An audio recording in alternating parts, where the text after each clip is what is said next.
वचन, ये वचन प्यारा वचन, ईशो मसीह का प्यारा वचन, पाव को दीप को राह को रोशन, ये है मसीह का प्यारा वचन, ये है वचन।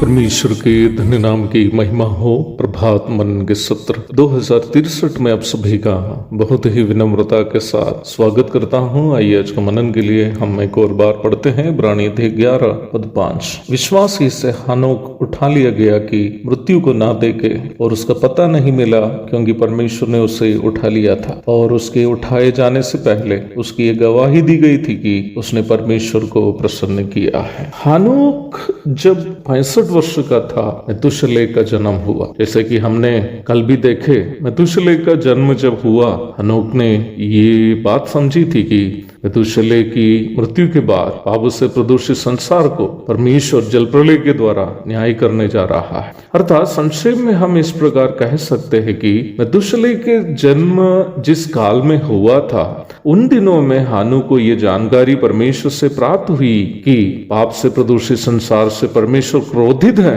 और इसलिए परमेश्वर संसार पर अपना प्रकोप उंडेलने वाले हैं। संसार के पापोमय रास्तों से अलग होकर परमेश्वर को प्रसन्न करने वाला एक जीवन बिताने के लिए निम्न ईश्वरीय दर्शन ही हानू को अवश्य प्रेरित किए होंगे। संसार के पाप से प्रदूषित रीति रिवाजों से और गतिविधियों से और जीवन शैलियों से अलग होकर परमेश्वर को प्रसन्न करने वाला एक जीवन बिताने के लिए हमें ये जानना जरूरी है कि इस संसार में भीड़ लोगों को आकर्षित करने वाली कई बातों से परमेश्वर कितना नफरत करता है। आज विश्वासी कहलाने वालों में भी कई लोग संसार के फैशन तथा अन्य दिखावे की बातों को अपने जीवन में उतारते हुए जीवन बिताने की वजह यह है कि वे लोग इस बात से अनजान है कि संसार के जिन वस्तुओं से वे लोग प्रेम करते हैं, उससे परमेश्वर नफरत करता है। हनोक 300 वर्ष परमेश्वर के साथ साथ चला करके कहने का एक अर्थ यह है कि हनोक संसार के उन चीजों से अलग रहा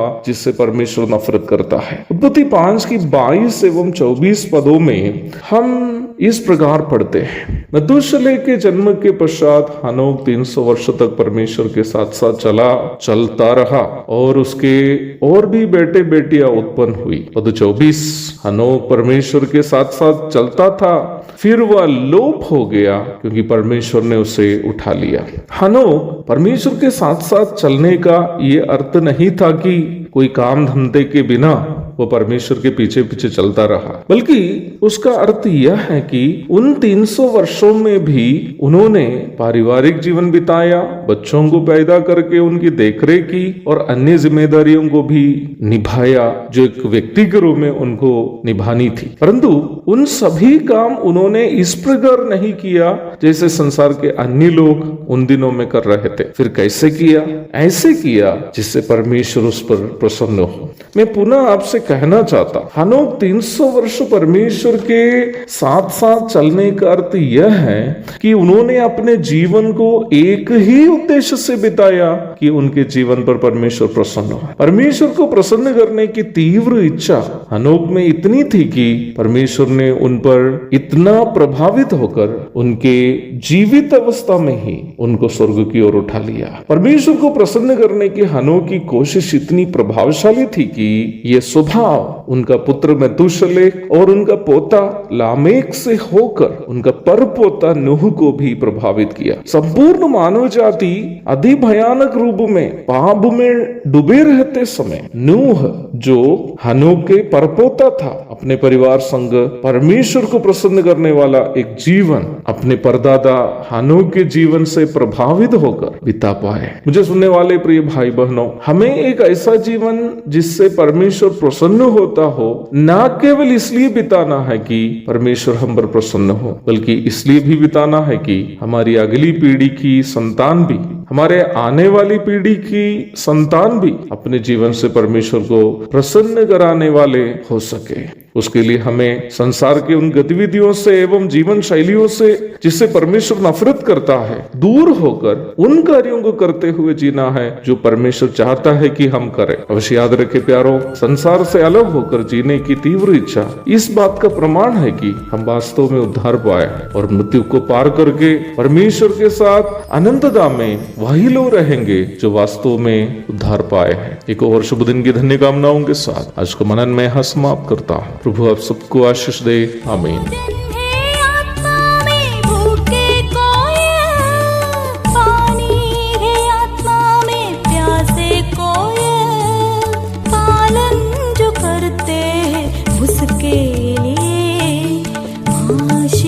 पाने का साधन है ये है वचन, प्यारा वचन ईशो